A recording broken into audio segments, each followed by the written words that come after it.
Vamos iniciar com uma abertura, com uma canção que vai fazer a nossa aluna Fiorella, de Cidade Leste. Ela vai cantar a canção, se chama Canção com Todos, que é de César e Zé. Por la cintura todos mi suela de Dios, más me quedan de viento, siento toda la piel de América en mi piel y andar mi ser de un río que libera en mi voz su caudal. Siempre lo veo, rostro Bolivia está un verde Brasil, pensami Chile confederal, subo desde el sur, hacia la entraña América y total, una raíz y un río, designado un placer, y ya está yo.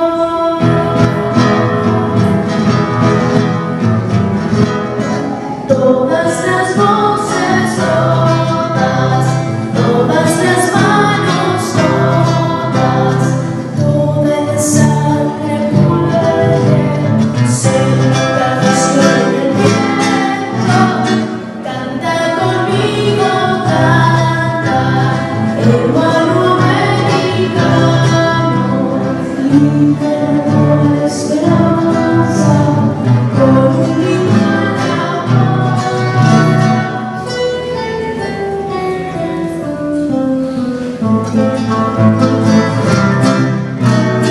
todas las voces, todas las manos, toda la sangre pura se canción en el viento, canta conmigo, canta, hermano americano, liberador de esperanza.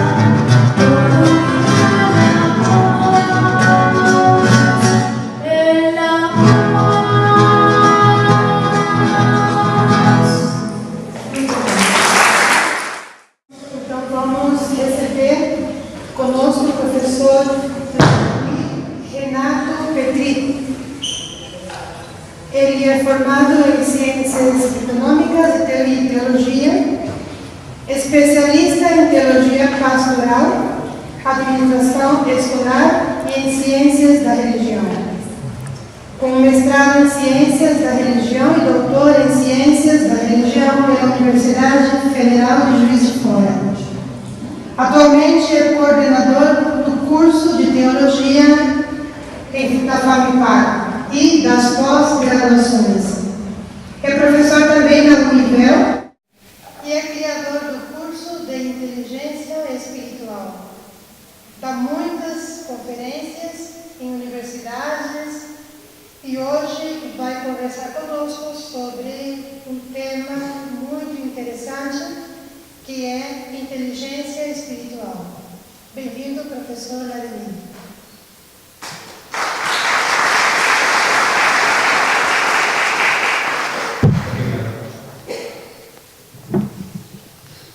Bom dia a todos. Então, de fato vai ser uma espécie de bate-papo que nós vamos ter sobre essa área que, para mim, particularmente, é muito cara, inteligência espiritual. E nova, mas ao mesmo tempo não é nova. Tão antiga quanto a humanidade, mas o conceito agora que vem sendo trabalhado cientificamente. E nos ajuda a entender algumas coisas, a clarear algumas coisas, a aprofundar em algumas coisas.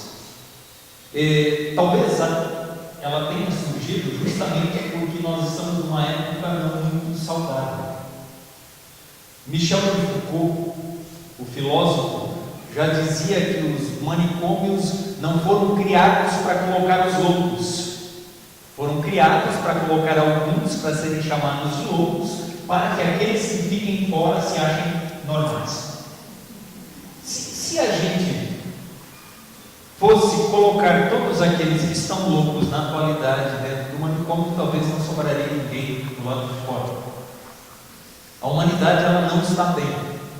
Ela, não sei se algum dia esteve em seu juízo perfeito, mas parece que agora o juízo ele está um pouco pior.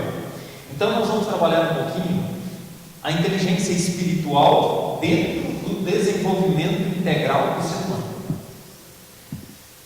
Podemos começar falando o seguinte: as pessoas, elas vêm confundindo qualidade de vida com quantidade.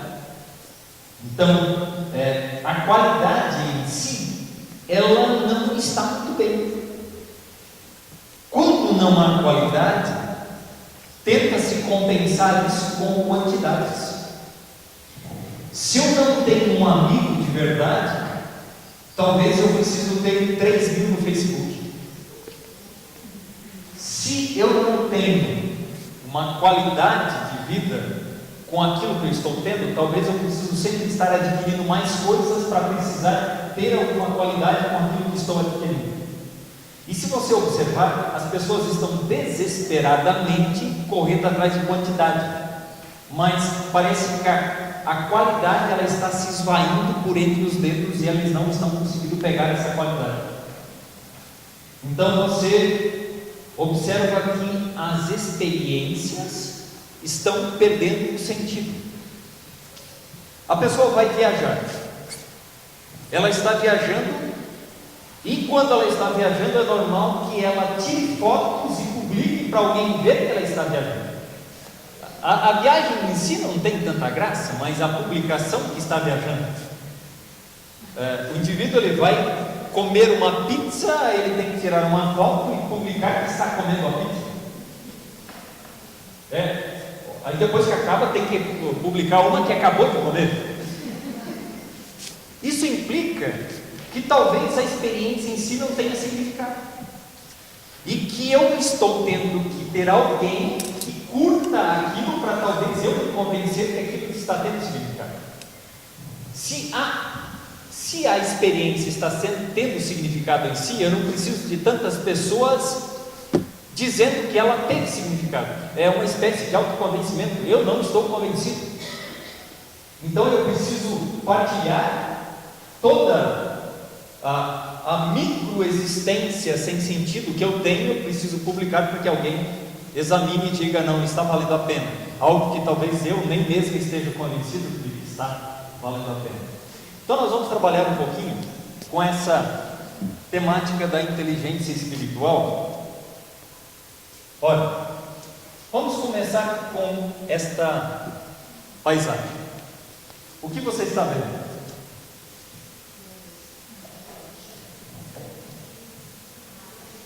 Mata, flores, água, cores, paz. A irmã Maria Helena e a irmã Lídia estavam conversando que o ano que vem elas vão fazer isso aqui num hotel 5 estrelas do lado dessa paisagem. É isso, né? Ora, mas é uma brincadeira, né? É uma brincadeira. Porque na verdade, vamos pensar que a gente levasse a maior parte da população e colocássemos no hotel do lado dessa paisagem. A primeira pergunta que as pessoas fariam é: lá vai ter internet? O sinal do celular vai ter? Tem Wi-Fi? Vai ter ou não vai ter? E parte das pessoas que chegariam lá, elas estariam lá, mas não estariam lá. Por quê? Porque elas estariam lá e logo elas mentalmente já estariam fora. Então, qual que é o grande problema nosso atual? Quando eu digo nosso, eu não digo talvez da grande maioria de vocês, eu digo nosso no sentido geral, as pessoas elas estão com dificuldade de estar onde estão. Elas sempre estão em um lugar, mas a mente dela está fora. Então ela está corporalmente, mas o espírito, a alma, o pensamento está tudo fora. E aí nós chegamos a uma conclusão de que provavelmente, se nós fôssemos levados para o paraíso com a mente que nós temos, nós não tardaríamos a achar problemas não. E já nós começaríamos a criticar porque tem algo que não está legal. Por quê? Porque as pessoas elas sempre estão com um estado de espera contínuo. Observe dentro de você se você não traz esse sentido de estado de espera. O que é estado de espera?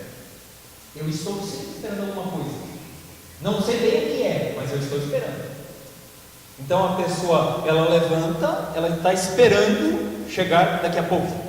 Chegou daqui a pouco, ela está esperando chegar do almoço. Chegou o almoço, ela está esperando chegar na tarde. Chegou a tarde, está esperando chegar de noite. Chegou a janta, está esperando chegar de noite. E elas estão o tempo todo inteiro esperando. Afinal de contas, nós estamos esperando o quê? O que é que nós estamos esperando?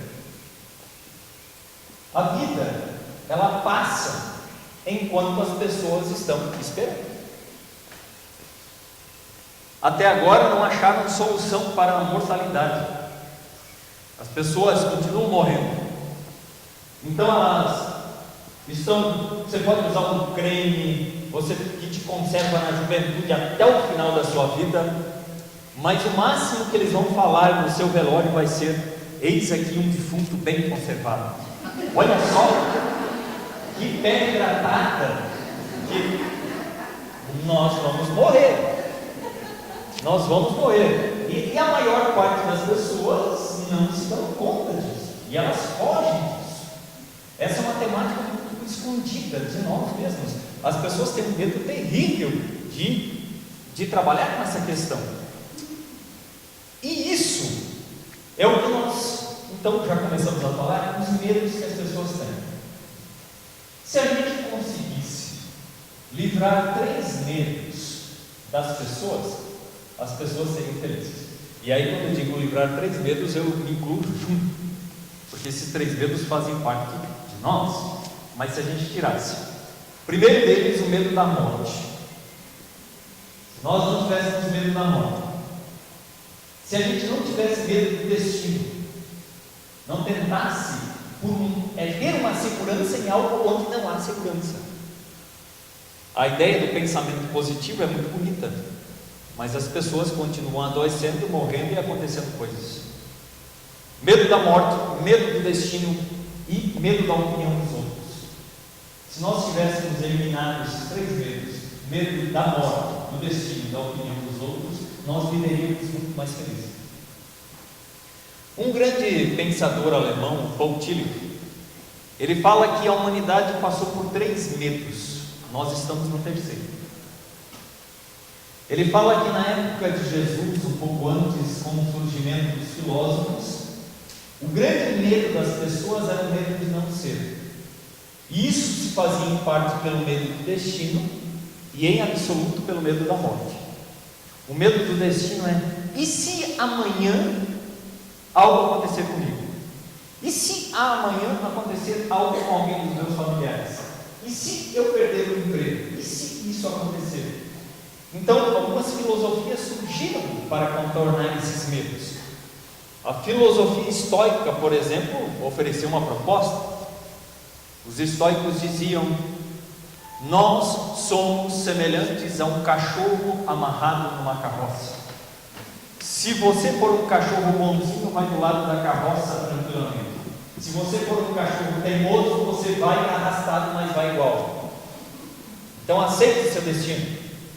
Eu vou usar palavras da época, tá? Eles diziam: se você nasceu pobre, aceita que nasceu pobre. Se você nasceu feio, aceita que nasceu feio. Se você nasceu escravo, aceita que nasceu escravo. Era a ideia deles de contornar o medo do destino. E quanto ao medo da morte, eles diziam: quando você abraçar seu filho de manhã, Abrace-o com carinho e diga entre os dentes: eu estou te abraçando agora, mas pode ser que hoje de noite você esteja morto. Uma filosofia bastante trágica. Aí vocês percebam como que foi gratificante para as pessoas quando chega Jesus e promete a ideia de uma vida eterna, a ideia de um Deus que está no controle do destino. Aí o Poutilho diz que na Idade Média esse medo se transforma. Do que é que as pessoas tinham medo na Idade Média? Do que vocês acham que as pessoas tinham medo na Idade Média? Medo de ir para o inferno. Era o grande medo que as pessoas tinham. Morrer não era tanto problema. O problema é o que vem depois. Escolas estampadas cenas do inferno, cemitérios cenas do inferno, prefeituras cenas do inferno. Quantas pessoas você consegue convencer hoje baseado no medo do inferno? Um pai falando para o filho: se você não se comportar, você vai para o inferno.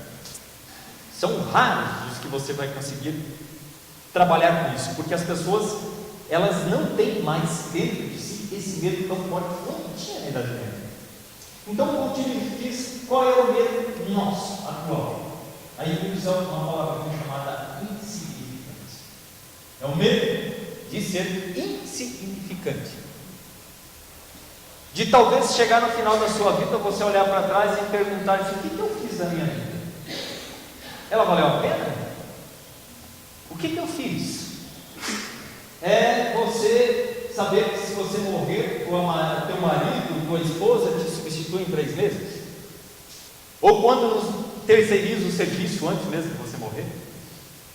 Ou teu filho já esquecer de você? A empresa mandar uma coroa de flores para você e aí já te substituir? O medo de passar despercebido, o medo de passar insignificante. E aí talvez, Poutilho está morto já, mas talvez ele viria toda essa exposição que as pessoas têm agora, e talvez diria: está aí a prova, porque se minha vida é insignificante, eu tenho que expô-la na sua insignificância para alguém dizer que ela não valeu a pena. Por isso essa grande exposição que as pessoas estão tendo da sua vida. E aí eu quero partilhar com vocês um comentário que o professor da USP, o Clóvis de Barros, fez um dia. O Clóvis de Barros disse que estava um dia comprando tomates na feira. Aí chegou uma senhora para conversar com ele. Aí ela, conversando com ele, falou assim: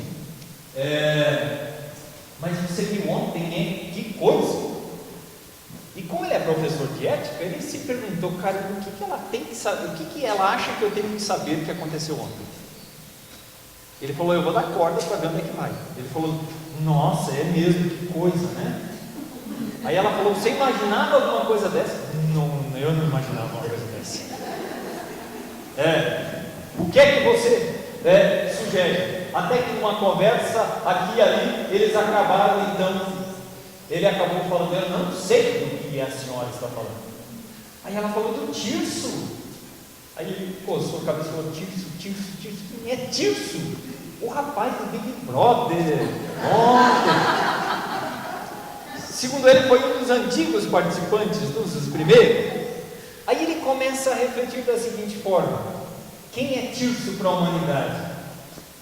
Até agora nada, não é ninguém. O que teoricamente eles estão fazendo na casa? Nada. As pessoas estão tirando tempo para ver ninguém fazendo nada. E não bastasse isso se torna assunto todo dia. Tem que ser uma vida muito insignificante para você tirar tempo para ver ninguém fazendo nada e ainda comentar sobre isso no outro dia. Então as pessoas, elas estão de fato esvaziadas nas suas experiências, no seu significado. Elas estão passando por um problema muito sério de ausência de sentido.